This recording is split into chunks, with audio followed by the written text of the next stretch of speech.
Hi friends, welcome to Vasundhara's kitchen. ఈరోజు మన ఛానల్లో వినాయక చవితికి నేను దబ్బకాయ పులిహోర చేశానండి. చాలా ఈజీ. ఆ మెథడ్లో చూద్దామండి. ముందుగా ఆయిల్ వేసుకుని 2 స్పూన్లు శనగపప్పు వేసుకోవాలి, కొద్దిగా మినపప్పు, కొద్దిగా ఆవాలు వేసుకుని ఇలా ఫ్రై చేసుకోవాలి. ఒక 5-6 పచ్చిమిర్చి ఇలాగా చీల్చుకుని వేసుకోవాలి. ఒక 4 రెమ్మలు కరివేపాకు.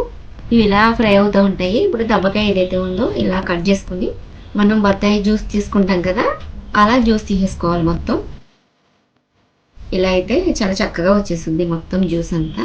ఒక దబ్బకాయ సరిపోయింది. 3/4 కేజీ బియ్యానికి ఒక దబ్బకాయ పట్టిందనమాట. దాన్ని బట్టి మీరు వేసుకోవచ్చు. ఇది ఇలా ఫ్రై అవుతుంది కదా, ఇప్పుడు ఇందులో ఒక 2 ఎండుమిరపకాయలు ఇలా చిన్నగా కట్ చేసి వేసుకోవాలి.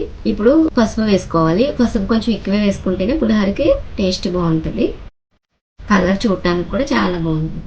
అంటే ఇది కొంచెం సేపు చల్లారనిద్దాము. ఇది 3/4 కిలో రైస్ ఉడికించుకున్నానండి. ఇది అంటే 1/2 కిలోకి కొంచెం ఎక్కువ. ఇప్పుడు వేయించుకున్నది మొత్తం ఇలాగే ఉడికించుకున్న రైస్లో కలిపేసుకోవాలి. వేడిగా ఉందని గరిటెతో కలుపుతున్నాను.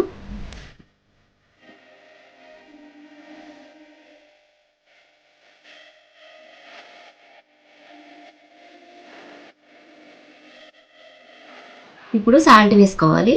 రుచికి సరిపడా సాల్ట్ వేసుకోవాలి. ఉండలు ఏమి లేకుండా మొత్తం ఇలా చేయబెట్టి కలిపేసుకోవాలి. ఈ దబ్బకాయ జ్యూస్ ఏదైతే ఉందో ఇది మొత్తం ఇలా వేసి కలిపేసుకోవటమే. ఇప్పుడు వేయించుకుని పక్కన పెట్టుకున్నాను ముందే ఆ పల్లీలు ఇలా మొత్తం కలిపేసుకోవాలి. అంతే అంతే అండి, దబ్బకాయ పులిహోర రెడీ అయిపోయింది. ఒకసారి ఇలా తప్పకుండా ట్రై చేయండి ఫ్రెండ్స్. చాలా అంటే చాలా బాగుంది. Thank you friends. Thank you for watching. Please subscribe my channel. Thank you.